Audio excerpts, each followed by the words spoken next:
Communication, marketing, recrutement. Vos besoins ont des solutions vidéo avec Décideur TV, le studio.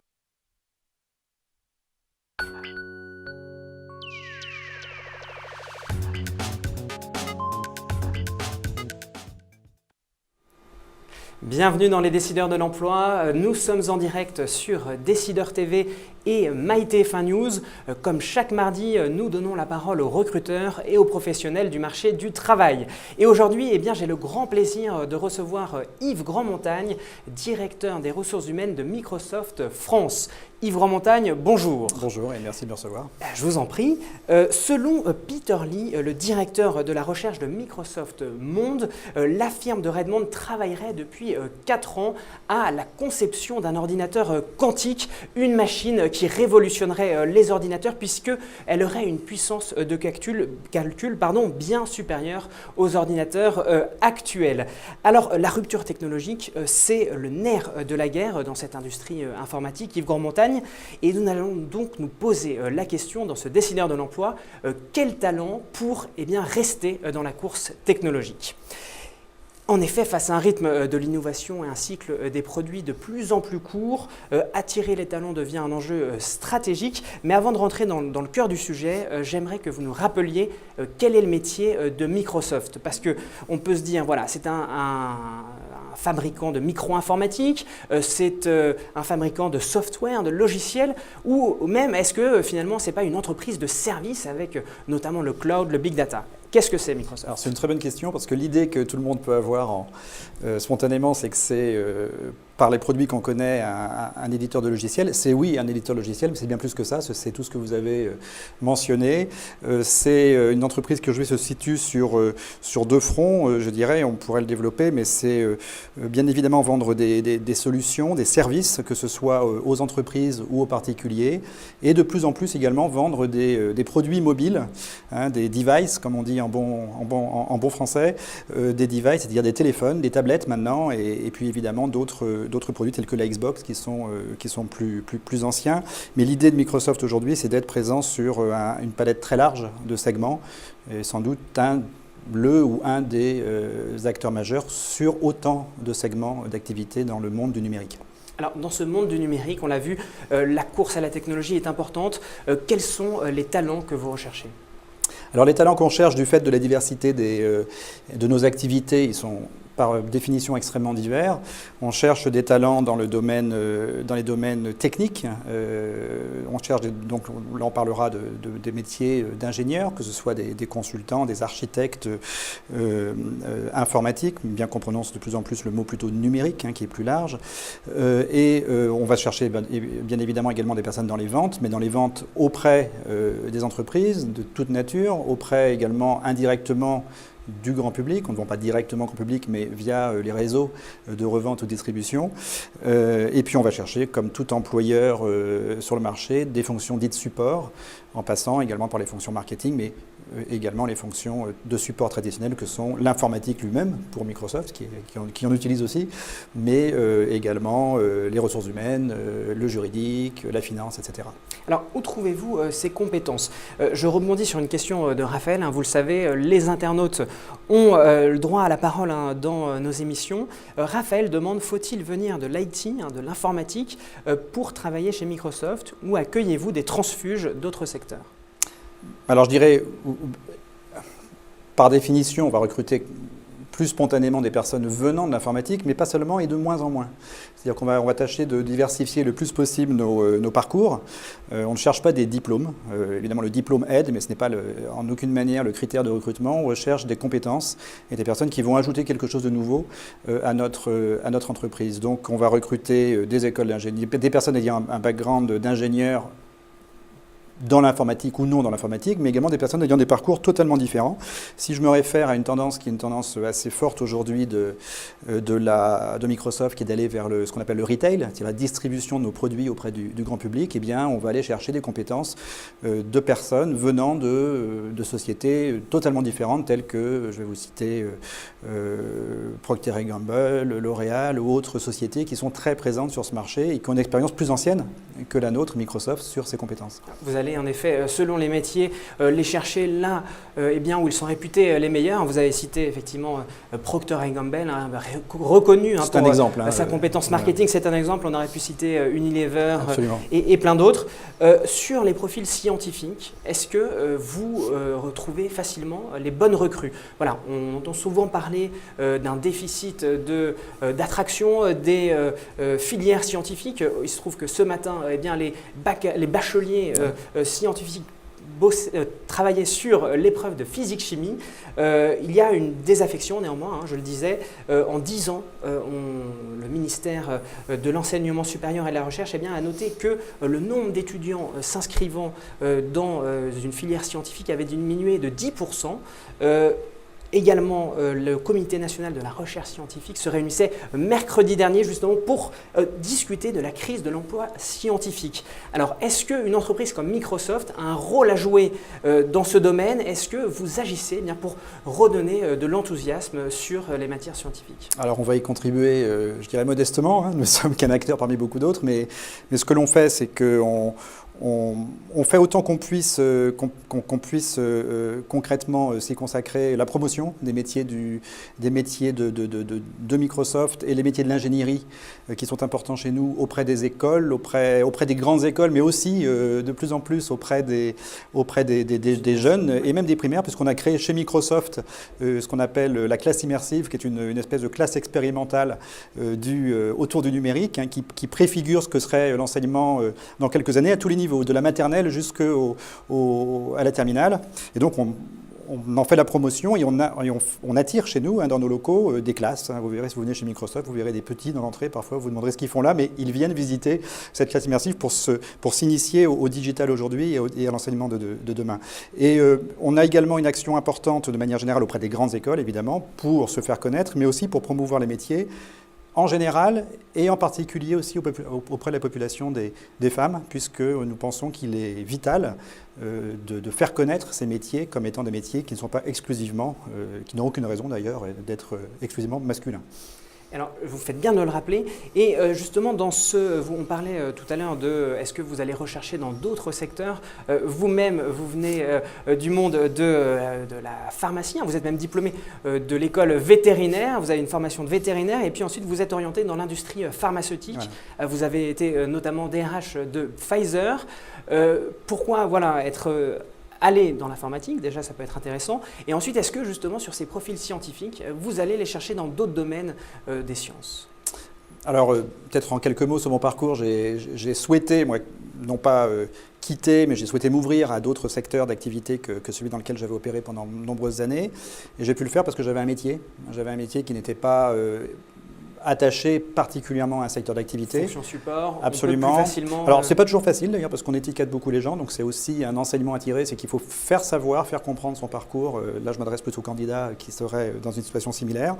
Et donc, j'ai choisi Microsoft parce que l'opportunité s'est présentée et que c'est une entreprise qui m'intéressait beaucoup. Je ne suis pas déçu et qui n'est pas fondamentalement non plus éloignée du secteur de la pharmacie. On retrouve une haute rigueur scientifique, des profils assez élevés, de la recherche poussée et des produits plutôt d'avant-garde ou innovants. Alors, vous, maintenant, vous êtes directeur des ressources humaines de Microsoft. Est-ce que quand vous recevez des CV de candidats venant de l'industrie pharmaceutique, est-ce que vous vous dites, tiens, ça, c'est sûrement un bon candidat? Est-ce que vous avez un a priori, positif ou négatif? J'essaie de ne pas en avoir. Non, je pense qu'il faut qu'on soit ouvert à ce secteur-là comme à d'autres et certainement pas vivre en circuit fermé, dans cette logique un peu franco-française du clonage, qui a ses limites, qui a sa raison d'être, mais qui a ses limites. Alors, face à la concurrence accrue et de grosses entreprises également, pour ne pas les citer, Google, Amazon, notamment sur les nouveaux services, le cloud, comment vous vous différenciez de ces entreprises-là? En tant qu'employeur? En tant qu'employeur, évidemment. Alors, en tant qu'employeur, je pense qu'on va jouer sur 3 leviers. Le premier levier, c'est l'intérêt des métiers qu'on propose. Et on sait, d'une part, on le souhaite, mais on a également ce retour de la part des personnes qui nous rejoignent, qu'on confie des responsabilités fortes, y compris d'ailleurs dans les stages que l'on propose à des personnes qui sont là pour 6 mois, 1 an, 2 ans, en alternance parfois. Donc on confie des responsabilités fortes, ce qui est évidemment motivant et développant. Le deuxième point, c'est qu'on offre des possibilités de prendre d'autres postes chez Microsoft en France ou à l'international, et ça c'est un fait, on a beaucoup de mouvements, donc des perspectives d'évolution de carrière tout à fait motivants.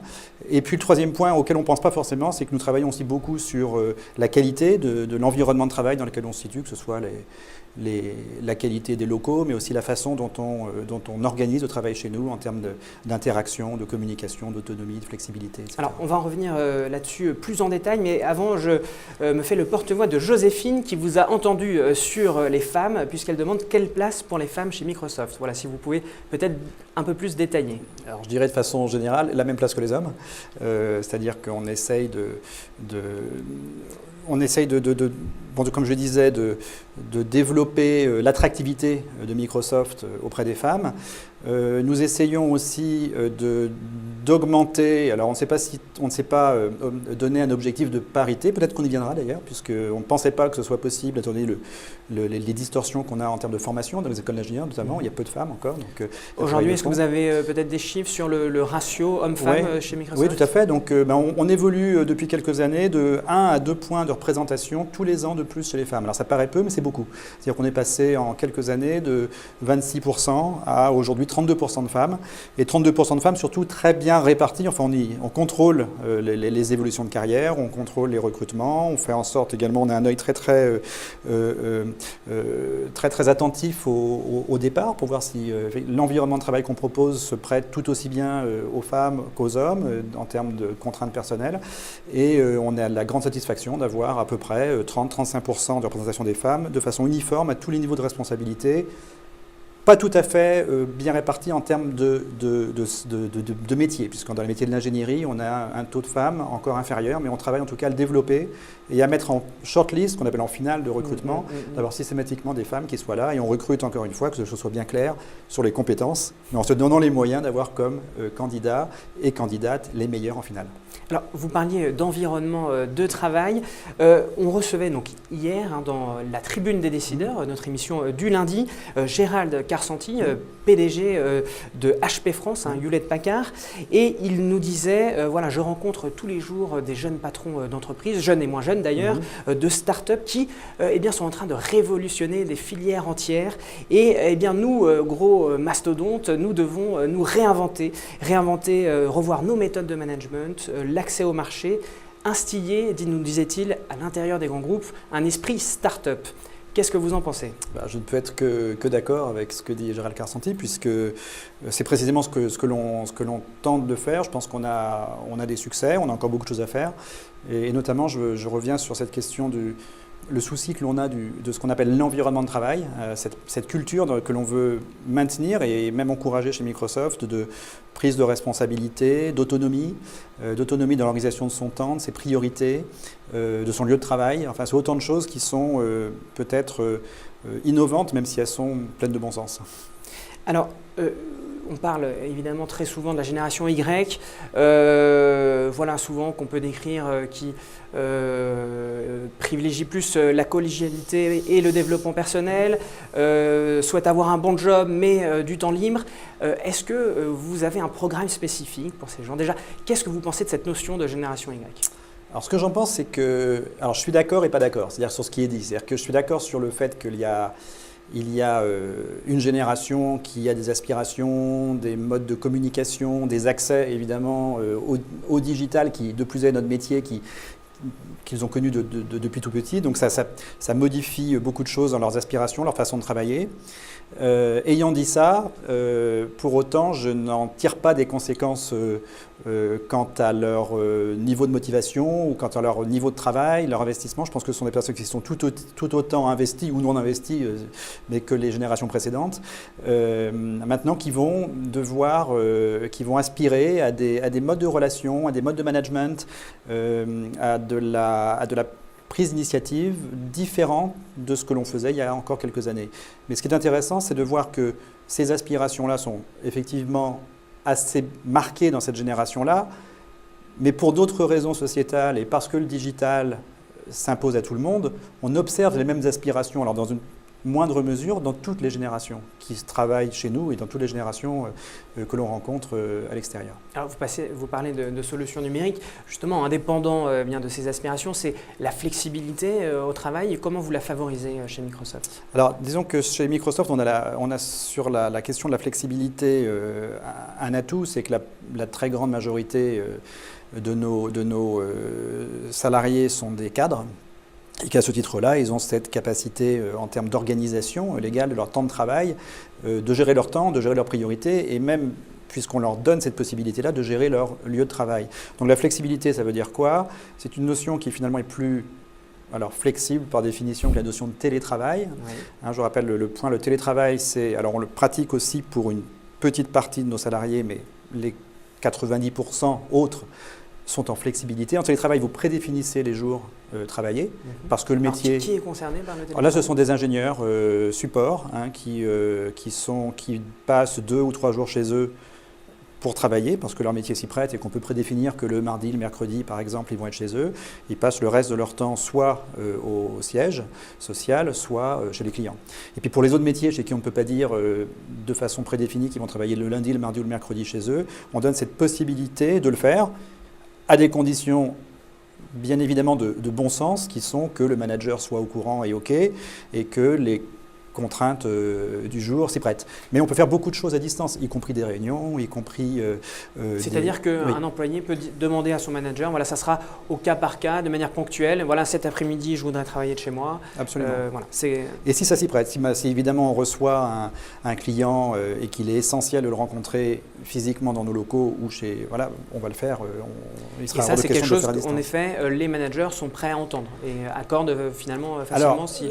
Aujourd'hui, oui. Je sais, parce que ça s'est fait avant que j'arrive chez Microsoft, qu'il y a eu des résistances au moment où ce principe a été généralisé, des résistances qui venaient de 2 ordres. Le manager qui pensait, puisque je perds de vue mes équipes, ça va moins bien marcher. C'est une forme de résistance qu'on peut comprendre, de méfiance. Le fait est que ça a très bien fonctionné et que même certains sont allés plus loin que ce qui leur était proposé initialement. Et puis il y a même une résistance des salariés culturellement qui, dans notre culture française très, on va dire, contrôlante, très formelle, hésitaient à partir peut-être plus tôt l'après-midi pour continuer le travail chez eux ou à ne pas venir le matin pour arriver le midi. Mais tout ceci est rentré dans les équipes. On a vraiment toutes les équipes le pratiquent. Moi, au sein de mon équipe ressources humaines, toutes les semaines, j'ai plusieurs personnes qui pratiquent une demi-journée ou une journée de travail chez eux parce que ça les arrange à titre personnel et dans leur équilibre. Alors, une autre aspiration de la génération Y, c'est bien d'avoir de la visibilité, d'avoir des perspectives d'évolution. Gabriel, justement, vous demande précisément, est-ce que vous avez un talent manager qui vous aide à faire évoluer vos high potential? Alors oui, on n'a jamais la solution miraculeuse, mais en tout cas, on met les moyens, nous mettons les moyens en œuvre pour encourager ça. Si je considère, par exemple, les jeunes diplômés, on recrute à peu près tous les ans 20-25 jeunes diplômés de façon récurrente, et c'est très important pour nous d'alimenter de jeunes diplômés nos effectifs. On développe le mentoring, c'est-à-dire des interlocuteurs qui en interne ont plus d'expérience, plus d'ancienneté et vont apporter un regard complémentaire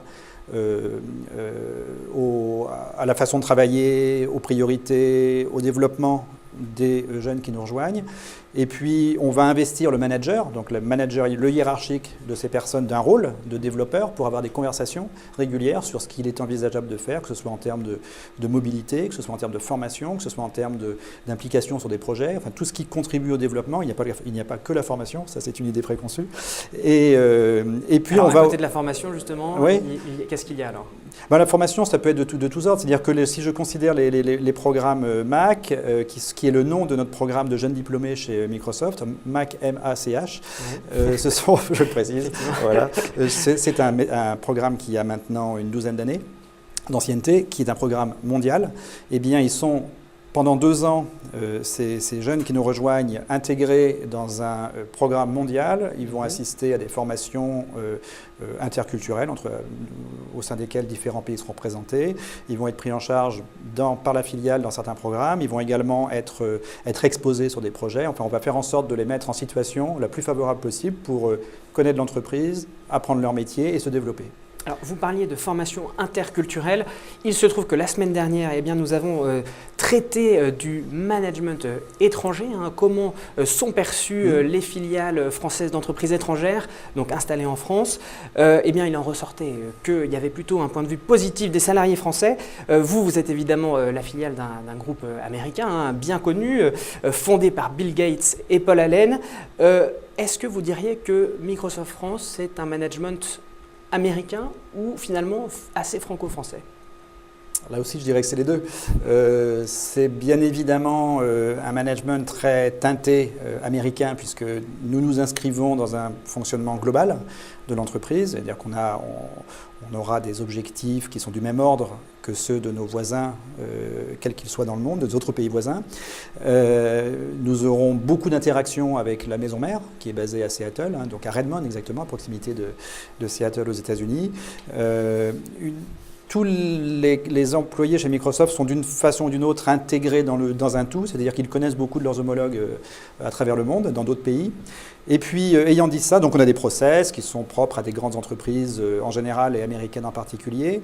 On a cette culture de l'explicite qui est très, très forte et très caractéristique de la culture américaine. Donc les choses sont dites, les choses sont claires. Et puis, nous employons quand même en France 90% ou plus de Français. Et par définition, ils arrivent avec leur culture. On a notre culture, on a notre éducation, on a notre background religieux pour certains. Et tout ça mis bout à bout fait que c'est un mix finalement entre cette culture que je qualifierais de latine, ou française ou latine, et ces règles, ces modes de fonctionnement qui sont teintés, pas très fortement, mais teintés américains. Donc, mix culturel. Nous allons maintenant passer à notre rubrique recrutement, en vous demandant clairement quels sont les postes à pourvoir.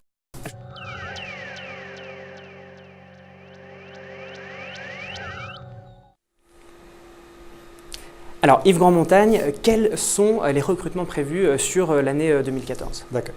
En termes de recrutement, on recrute, alors déjà quantitativement à peu près 200 personnes par an en France. Les postes principaux sur lesquels on va recruter sont des postes, alors pour 80% des postes, en gros, on est sur des postes techniques et des postes commerciaux. Ça constitue la grande majorité des postes que l'on recrute.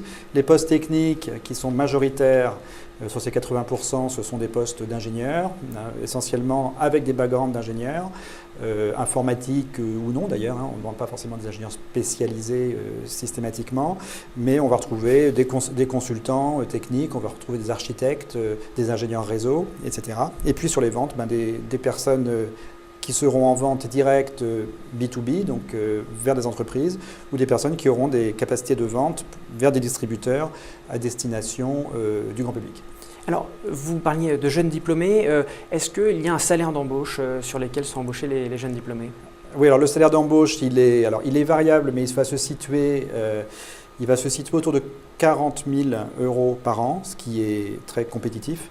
Si on considère, quel que soit le métier, commercial, technique. Oui, à peu près. C'est-à-dire que c'est l'ordre de grandeur. C'est entre 35 et 40 000, mais il y a une part fixe et une part variable qui va, par définition, être variable, mais aussi variable d'un métier à l'autre. Les fonctions vente étant plus exposées à une part variable importante. Mais d'entrée de jeu, c'est un package de rémunération que l'on souhaite et que l'on estime être attractif. Alors, est-ce qu'avec le cloud, les métiers évoluent ? Quelles sont les évolutions métiers avec cette nouvelle industrie quelque part ? Alors oui, très clairement, ils évoluent. Ils évoluent même très vite, plus vite que ce qu'on pouvait imaginer. Et comme vous l'indiquez dans votre question, ce sont plus les métiers qui évoluent que l'émergence de nouveaux métiers. En d'autres termes, pour caricaturer, sur des métiers techniques, les ingénieurs traditionnellement dans nos métiers vont travailler assez prioritairement sur les serveurs des entreprises clientes. les serveurs physiques. Et la tendance vers le cloud, c'est héberger les données, les logiciels, le service, non plus sur des serveurs physiques, mais dans des serveurs qui sont dans des centres de données qui sont ce qu'on appelle le cloud, mais ce sont des centres physiques qui sont basés ailleurs, qui ne sont pas chez le client. Et donc la capacité à gérer les compétences requises pour gérer les données, les logiciels, les infrastructures sur ces centres de serveurs déportées, eh bien, sont totalement différentes de celles que l'on aura lorsqu'il s'agirait, ou lorsqu'il s'agit encore aujourd'hui, d'installer des solutions sur des serveurs physiques dans les entreprises. Donc on a une évolution vers une connotation plus orientée client dans tous les métiers, orientée service, orientée usage, plus que orientée exclusivement, mais encore oui, toujours aujourd'hui, produit. Le message est clair. Raphaël demande quid de la mobilité internationale. Alors très important, mobilité internationale dans une entreprise comme la nôtre, c'est en tant que filiale d'un groupe international, si je prends l'exemple de Microsoft en France, c'est cette attention que l'on a d'une part de faire venir des personnes d'autres pays chez nous, puisqu'on a intérêt aussi à être un lieu dans lequel des personnes n'ayant pas la culture française peuvent acquérir des compétences nouvelles, des compétences culturelles, interculturelles nouvelles, mais aussi des compétences techniques ou métiers. Et puis, pour ce qui est de notre responsabilité plus grande encore en tant qu'employeur en France, cette capacité d'envoyer des salariés français dans d'autres pays, que ce soit la maison mère aux États-Unis, mais aussi dans d'autres filiales. Donc on a pas mal de Français aujourd'hui, on faisait les comptes là récemment, et on a environ, je dis environ parce que c'est pas toujours facile de savoir combien il y a de personnes françaises travaillant chez Microsoft, mais c'est de l'ordre de 6 à 800 personnes dans le monde travaillant chez Microsoft en dehors de la France et d'origine française. Alors nous allons maintenant passer à la rubrique conseils aux candidats et nous allons commencer par les 3 conseils CV.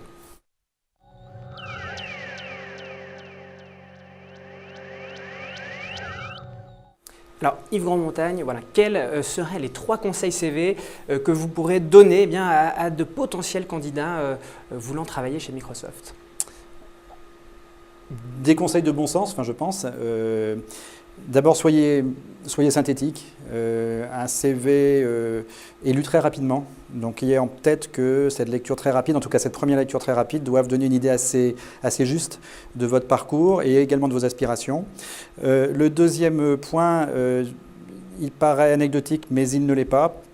Pour moi, mais également pour beaucoup de gens, c'est attention aux fautes. Donc la forme est très importante. Faute d'orthographe. Mais oui, c'est un truc tout bête, mais même si dans l'absolu, ça ne paraît pas si important, sachez que ça envoie un signal qui peut être extrapolé, à tort ou à raison, mais évitez... Alors, quel signal justement ça peut envoyer? L'idée que la personne, si elle fait des fautes d'abord, ne pourrait pas écrire correctement à des clients, par exemple, en reflétant l'image de l'entreprise. On peut aussi imaginer si le CV est truffé de fautes, que la personne n'a pas pris le soin de se relire ou même de le faire relire, encore une fois. Et puis le troisième point, justement, je pense que pour cette raison-là, mais aussi pour d'autres, pour la cohérence et la facilité de lecture de votre CV, faites-le relire à des proches, des personnes même extérieures totalement au monde du travail, qui vous donneront un avis très objectif sur « oui, je comprends ce que tu as voulu mettre dans ton CV ».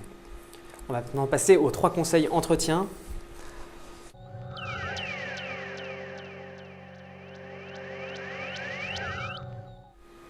Alors le premier point, vous disiez, Grandmontagne? Oui, le premier point, c'est un conseil que j'ai moi-même reçu au tout début de ma carrière, lorsque je passais mes premiers entretiens. On m'avait dit « sois toi-même ». Et je pense que parce qu'on peut être intimidé dans un entretien, parce qu'on peut ne pas avoir confiance en ses propres compétences ou capacités, on a peut-être une tendance naturelle à surjouer et pour certains même à mentir. Donc soyez vous-même. Le fait de ne pas être soi-même se voit assez vite et finalement se retourne contre vous. C'est quelque chose qui me semble assez important. Donc soyez vous-même, évidemment, soyez poli et discipliné dans l'échange, mais n'hésitez pas à poser des questions. C'est important aussi que quand vous venez à un entretien, vous ayez l'interlocuteur de l'entreprise en face de vous, ait conscience que vous êtes intéressé à l'entreprise, c'est-à-dire que vous n'avez pas pris ça comme un emploi générique, mais que vous avez une attention particulière, ne serait-ce que pour comprendre les enjeux et l'environnement dans lequel vous allez travailler. Et puis un troisième point, je l'ai oublié, mais il me reviendra ultérieurement. Alors vous disiez, soyez vous-même. Est-ce que pour autant, voilà, il faut quand même s'adapter à l'interlocuteur que l'on a en face et à l'entreprise? Voilà, est-ce qu'il faut quand même essayer de cibler par rapport à son CV les expériences qui vont pouvoir être valorisées correspondant effectivement à Microsoft en l'occurrence? C'est-à-dire que c'est la raison pour laquelle j'insiste sur le fait de s'intéresser à l'entreprise dans laquelle vous allez postuler, que ce soit de façon spontanée ou en réponse à une annonce. Pour mieux mesurer, d'une part, votre adéquation en termes de compétences avec le job, comprenez, ou essayez en tout cas de comprendre le contexte dans lequel il se situe, quels sont les vrais besoins derrière l'intitulé du job, ça c'est très important. Et puis renseignez-vous si c'est possible auprès de salariés ou d'anciens salariés de l'entreprise. Allez sur les blogs, il y a beaucoup de blogs qui existent dans lesquels vous aurez des retours d'expérience de personnes qui ont travaillé chez Microsoft ou ailleurs. Mais nourrissez-vous et préparez votre entretien pour vous faire une idée précise et éventuellement pour ne pas non plus postuler si vous estimez qu'il y a un décalage entre ce que l'entreprise propose et ce à quoi vous aspirez. Alors après vos conseils, Yves Grandmontagne, on va terminer sur une question de Jeanne qui nous dit « Je suis étudiante, quelle est la meilleure porte d'entrée pour débuter ma carrière chez Microsoft ?» Alors, si vous êtes étudiante, vous avez On ne précise pas la... Alors, il y a deux portes d'entrée. Non, mais indépendamment du cursus, après, évidemment, il faut que votre formation s'y prête, mais allez sur notre site Microsoft, donc vous trouverez des offres de stage. Vous trouvez des offres de stage et on recrute environ 150 stagiaires tous les ans en France. Donc soit des stages courts, mais majoritairement des stages assez longs sous forme d'alternance, donc en apprentissage. Et apprentissage, pour nous, ça veut dire des études supérieures. Ce sont des personnes qui terminent des études supérieures, que ce soit des études d'ingénieur, des études d'école de commerce, des études de finance, des études de droit, etc. Et on en a en continu. Et puis le deuxième point, c'est vous verrez également des postes ouverts de jeunes diplômés, pour des jeunes diplômés que l'on recrute, les fameux MAC, MACH que je mentionnais tout à l'heure, et que l'on recrute de façon continue et soutenue depuis des années. Bien, merci beaucoup Yves Grandmontagne d'avoir répondu à mes questions et celles des internautes. La semaine prochaine, je recevrai Fabrice Vert, directeur exécutif de Michael Page, où nous évoquerons, après avoir parlé avec vous, Yves Grandmontagne, des opportunités qu'offre un grand groupe tel que Microsoft, des opportunités de carrière qu'offrent les PME, petites et moyennes entreprises. Merci beaucoup, à la semaine prochaine.